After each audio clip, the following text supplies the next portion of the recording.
नमस्कार, स्वागत है आप सभी का सी न्यूज भारत में। मैं हूं आपके साथ ज्योति श्रीवास्तव। वक्त हो चुका है बुलेटिन का, जिसमें बात होगी आगर मालवा की, जहां आगर के शासकीय माध्यमिक विद्यालय में पहुंचकर अपर कलेक्टर भविष्य से भेंट कार्यक्रम में हुए शामिल।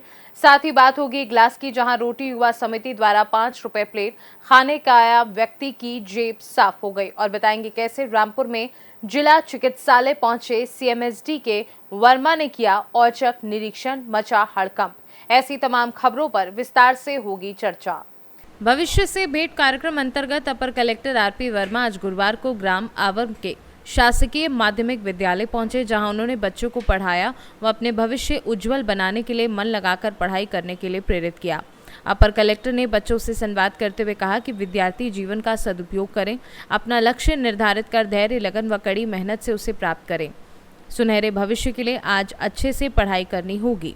अपर कलेक्टर ने स्वयं का उदाहरण देकर बच्चों को आईएएस, आईपीएस व अन्य क्षेत्रों में अपना करियर बनाने की जानकारी देकर उनके उज्जवल भविष्य की कामना की। अपर कलेक्टर ने स्कूल में मध्याह्न भोजन का अवलोकन भी किया। आगर मालवा से सी न्यूज संवाददाता अर्श अहमद कुरैशी की रिपोर्ट। बार एसोसिएशन के महासचिव कुंवर सिंह यादव के नेतृत्व में पदाधिकारी ने गुरुवार को कलेक्ट्रेट पहुंचकर प्रदर्शन किया और कहा कि कलेक्ट्रेट के मुख्य द्वार को खोलने के संबंध में 20 मार्च को जिलाधिकारी को ज्ञापन दिया गया था, लेकिन अभी तक गेट नहीं खुला है। इससे आने जाने और वादकारियों को न्यायालय पहुंचने के लिए काफ़ी चक्कर लगाने पड़ते हैं। अधिवक्ताओं ने कहा कि समस्याओं पर कोई ध्यान नहीं दिया जा रहा है। शासन की मंशा के विपरीत अपनी निजी मर्जी से मुख्य गेट सहित आने जाने वाले रास्तों को बंद कर रखा है, जिससे अधिवक्ता समाज में काफ़ी रोष है और न्यायालय सहित कलेक्ट्रेट परिसर स्थित सभी न्यायालय में कार्य नहीं करेंगे।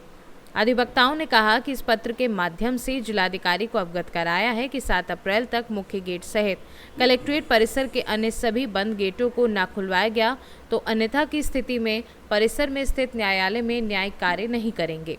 आज आप लोग कलेक्टेड आए हैं ज्ञापन देने, किस मामले को लेकर आए?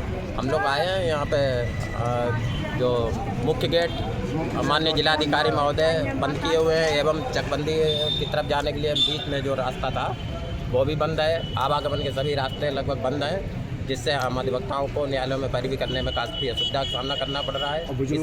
बुजुर्ग एवं विकलांग वादकारी एवं हमारे अधिवक्ता साथी भी आने में परेशानी उठा रहे हैं। इस संबंध में पहले भी माननीय जिलाधिकारी महोदय के ज्ञापन दिया जा चुका है, उस पर कोई सुनवाई नहीं हुई थी, इसलिए आज पुनः माननीय जिलाधिकारी के समक्ष हम लोगों ने ज्ञापन दिया है। और अगर हम लोगों की 7 तारीख तक समस्या का समाधान नहीं होता है तो उसके बाद में हम लोग एक मीटिंग करके कलेक्ट्रेट परिसर में स्थित जितने भी न्यायालय हैं सब में कार्य बहिष्कार का निर्णय लेंगे। आज जो ज्ञापन दिया है आपने, क्या आश्वासन मिला? आश्वासन कोई दोष आश्वासन नहीं मिला है। उन्होंने कहा है कि जांच करके बताएंगे, अगर बताते हैं तो सही, नहीं तो 7 तारीख तक हम लोग इंतजार करेंगे। 8 तारीख से कोर्ट का बहिष्कार किया जाएगा। फर्रुखाबाद से सी न्यूज संवाददाता आदेश शर्मा की रिपोर्ट। हजारीबाग लोकसभा क्षेत्र के सांसद मनीष जायसवाल ने अपने चुनावी दौरे के दौरान हजारीबाग लोकसभा क्षेत्र के विस्थापन, प्रदूषण, रोजगार सृजन जैसे गंभीर विषय पर जनता से वादा किया था कि ये उनकी प्राथमिकता रहेगी। सांसद मनीष जायसवाल अपने चुनावी वादे को पूर्ण करते दिख रहे हैं। देश के सर्वोच्च सदन संसद के पटल पर सांसद मनीष जायसवाल हजारीबाग लोकसभा क्षेत्र के विस्थापितों के दर्द को जनता की आवाज़ बनकर पुरजोर तरीके से लगातार बुलंद कर रहे हैं। गुरुवार को संसद के बजट सत्र के दौरान सांसद मनीष जायसवाल ने दूसरी बार हजारीबाग लोकसभा क्षेत्र के ज्वलंत और गंभीर विषय को बड़े ही बेबाकी से उठाया और सरकार का इस दिशा में ध्यान आकृष्ट कराया। सांसद मनीष जायसवाल ने संसद में कहा कि कुछ दिन पहले मैंने अपने क्षेत्र के विस्थापन का विषय रखा था, लेकिन महज आधा मिनट का वक्त मिलने के कारण मैं अपनी बात पूर्ण नहीं कर सका और वह अधूरा रह गया। आज पुनः इस गंभीर विषय को रख रहा हूँ। हजारीबाग, रामगढ़, चतरा में सीसीएल और एनटीपीसी द्वारा कोयले के खदानों के लिए विस्थापन किया जा रहा है। हजारीबाग जिले के केरेडारी, बड़कागांव, डाडी, चुरचू प्रखंड और रामगढ़ जिले के मांडू एवं रजरप्पा में खदानें संचालित हो रही हैं।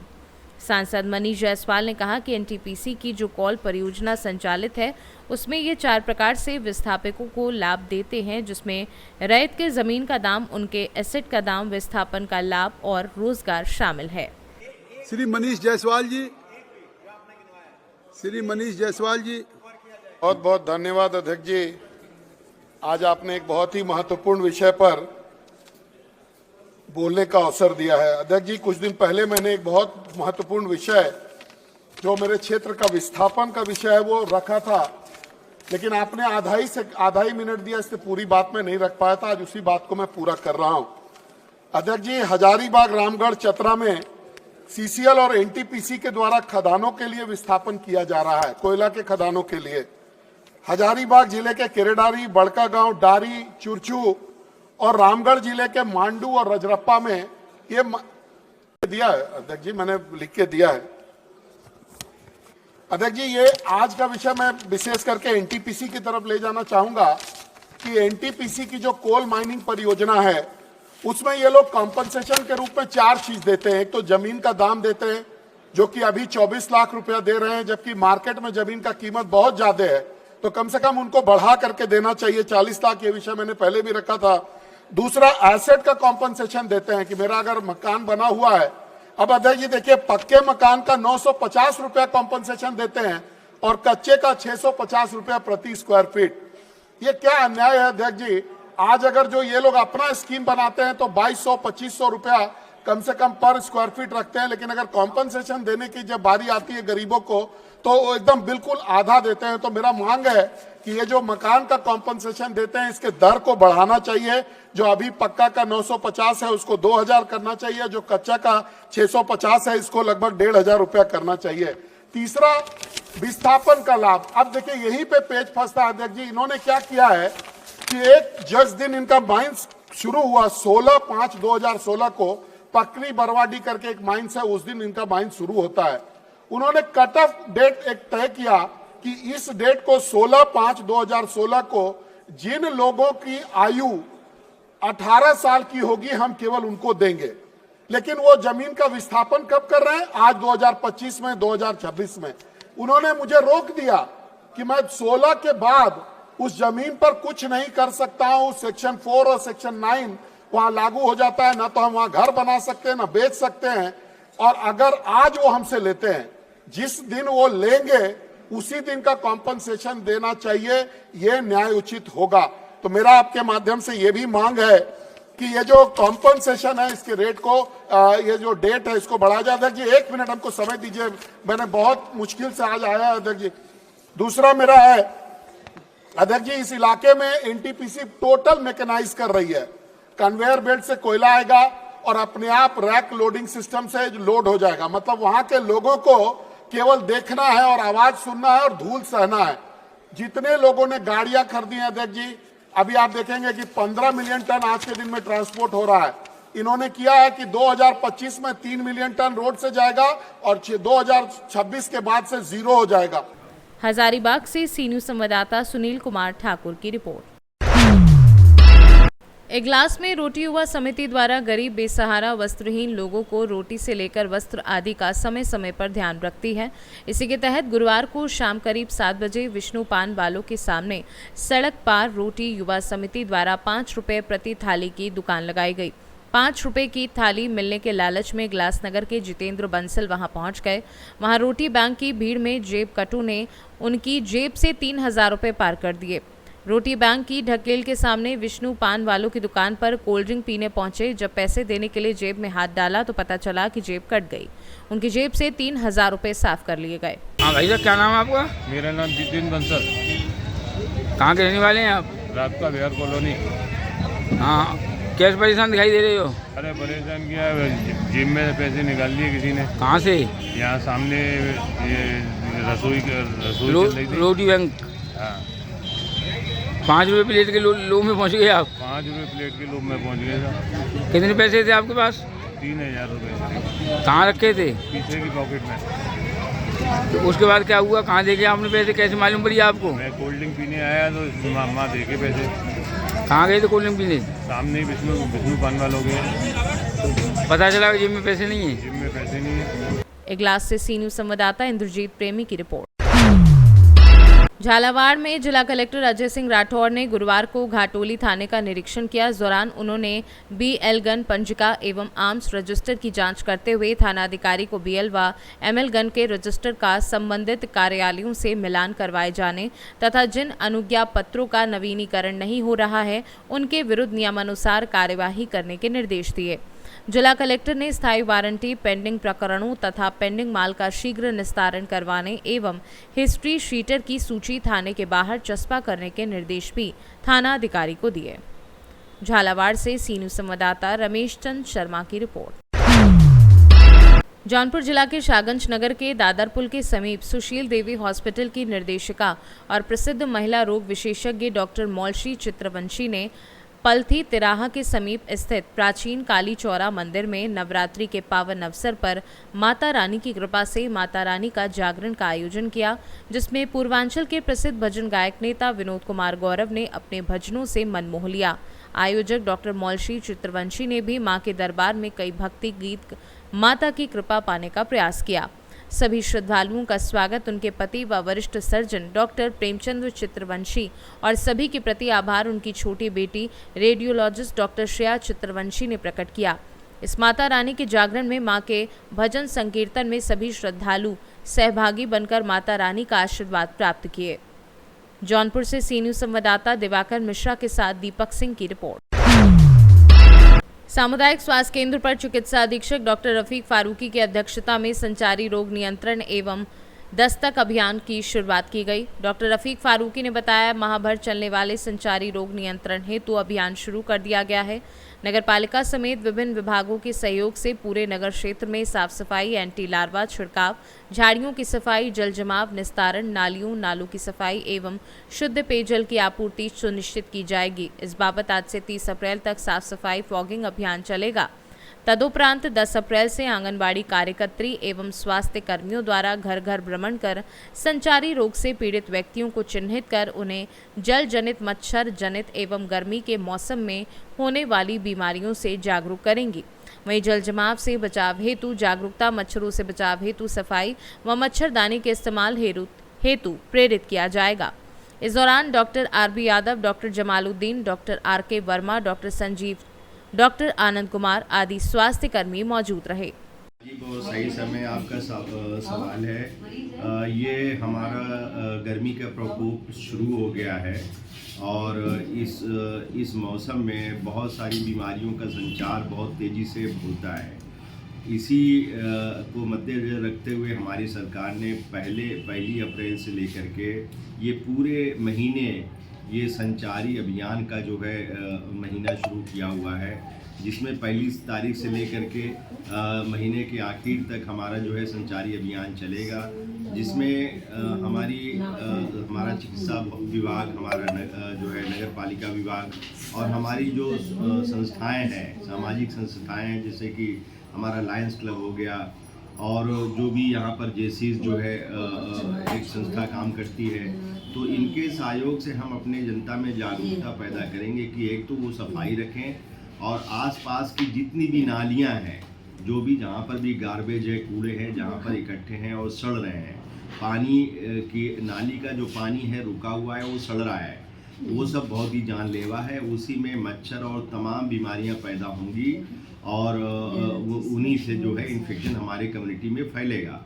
तो अभी ये अभियान ये है कि हम अपने जो है जितने भी आसपास में झाड़ झंखाड़ हैं, जो हमारे कूड़े इकट्ठे हैं, जहाँ पर सड़ रहे हैं, जहाँ पर नालियाँ हमारी रुकी हुई हैं, ब्लॉक हैं, उनकी विधिवत तरीके से सफाई हो जाए। और सफाई जब हो जाएगी तो वहाँ पर जितने भी इस तरह के जो बीमारी जनित जो हमारे कीड़े हैं, उनका जो है उनकी पैदावार ख़त्म हो जाएगी, घट जाएगी। तो हमारे कम्युनिटी में हम बहुत सारी आने वाली बीमारियों से जो गर्मी में होते हैं उससे बच जाएंगे। एक तो ये अभियान हमारा शुरू हो गया है पहली तारीख से, और दूसरा हमारा दस्तक अभियान 10 तारीख से शुरू होगा और ये भी महीने के आखिर तक जाएगा। इसमें हमारी जो टीम है, आंगनवाड़ियाँ हैं और स्वयंसेवी संस्था के सदस्य हैं, हमारे नगर पालिका के सदस्य हैं, वो घरों में जाएंगे और ये पता करने की कोशिश करेंगे कि घर में कोई बीमारी से ग्रसित तो नहीं है। अगर वो ग्रसित है तो उनकी लाइन लिस्टिंग करके हम लोग उनका उपचार सुनिश्चित करेंगे। आप सहयोग करिए, सफाई रखिए और अपने जो है बच्चों को, अपने परिवार को स्वस्थ रखिए। हमारे सामुदायिक स्वास्थ्य केंद्र से संचारी रोग की रैली निकाली गई और लोगों को जागरूक किया गया कि मच्छर सब चीज़ों का मेन कारण है, इसलिए मच्छर से बचाव के लिए मच्छरदानी लगाई गई। जो है सामुदायिक स्वास्थ्य केंद्र सागन से निकाली गई जो है, जिसमें लोगों को बताया गया कि कैसे ये मच्छर से अपने को बचा सकते हैं। साफ़ सुथरा रहना है, मच्छरदानी लगा के सोना है जो है, जिससे मच्छर नहीं काटेंगे तो संचारी रोग क्योंकि मच्छरों से होता है उससे हमको बचाव रहेगा। इसी के बारे में लोगों को जागरूक किया गया। क्या नाम आपका? Doctor RV Yadav. जौनपुर से सी न्यूज़ संवाददाता दिवाकर मिश्रा के साथ दीपक सिंह की रिपोर्ट। धार जिले के नालछा विकासखंड के माध्यमिक विद्यालय कागदीपुरा में विधायक कालू सिंह ठाकुर के मुख्य अतिथि में प्रवेश उत्सव मनाया गया। इस दौरान विधायक श्री ठाकुर ने नवीन प्रवेशी ही निःशुल्क पुस्तक देकर बच्चों का विद्यालय का प्रवेश करवाया। विद्यालय परिवार की मांग पर विधायक ठाकुर ने स्कूल परिसर में पेवर्स लगाने की घोषणा की, जिसका सभी ग्रामवासियों ने जोरदार बच्चों को तिलक लगाकर एवं पुष्प माला पहनाकर स्वागत किया। साथ ही सरस्वती पूजन के साथ कार्यक्रम का शुभारंभ हुआ। विधायक ठाकुर ने यहां स्कूल के शिक्षक, बच्चों एवं जनप्रतिनिधियों की मांग पर विद्यालय परिसर में पेवर्स लगाने के राशि देने की घोषणा की। कार्यक्रम में धर्मपुरी विधानसभा के मीडिया विधायक प्रतिनिधि अशोक मिरदवाल, जनपद पंचायत के विधायक प्रतिनिधि संतोष पटेल, पूर्व मंडल अध्यक्ष प्रकाश कामदार, वरिष्ठ भाजपा नेता संतोष राठौर आदि लोग उपस्थित थे। वहीं संचालन शिक्षक राजेश राठौर ने किया एवं आभार संकुल प्राचार्य भरत पटेल ने माना। नालछा से सी न्यूज़ संवाददाता अशोक मिरदवाल की रिपोर्ट। उत्तर प्रदेश के जनपद रामपुर जिला चिकित्सालय में नवनियुक्त CMS DK Verma action mode में नजर आए। अचानक से जिला चिकित्सालय की इमरजेंसी में औचक निरीक्षण किया, व्यवस्थाओं का जायजा लिया और मरीज को बेहतर से बेहतर उपचार देने की बात कही। ड्यूटी पर डॉक्टर और कर्मचारियों को चेतावनी दी, मरीज के उपचार में कोई भी लापरवाही नहीं होगी, लापरवाही नजर आई तो बर्दाश्त नहीं की जाएगी। सीएमएस डीके वर्मा ने मीडिया से बात करते हुए बताया, सर मैंने सब मरीज़ देख लिए हैं जिनको जो परेशानियां थी, जैसे सांस की मरीज़ थी, अगर उसे कोई दिक्कत है तो वो देख लिया एज ए चेस्ट फिजिशियन के नाते, और बाकी मेडिकल ऑफिसर को हमने बता दिया अगर किसी को कोई परेशानी होती है तो तुरंत उसका उपचार किया जाए। देखा जा रहा है सर कि लगातार सिटी स्कैन इतनी भारी मात्रा में होते हैं यहाँ पर, जिससे लोगों को नुकसान भी होता है, तो उसके लिए क्या सोचा है?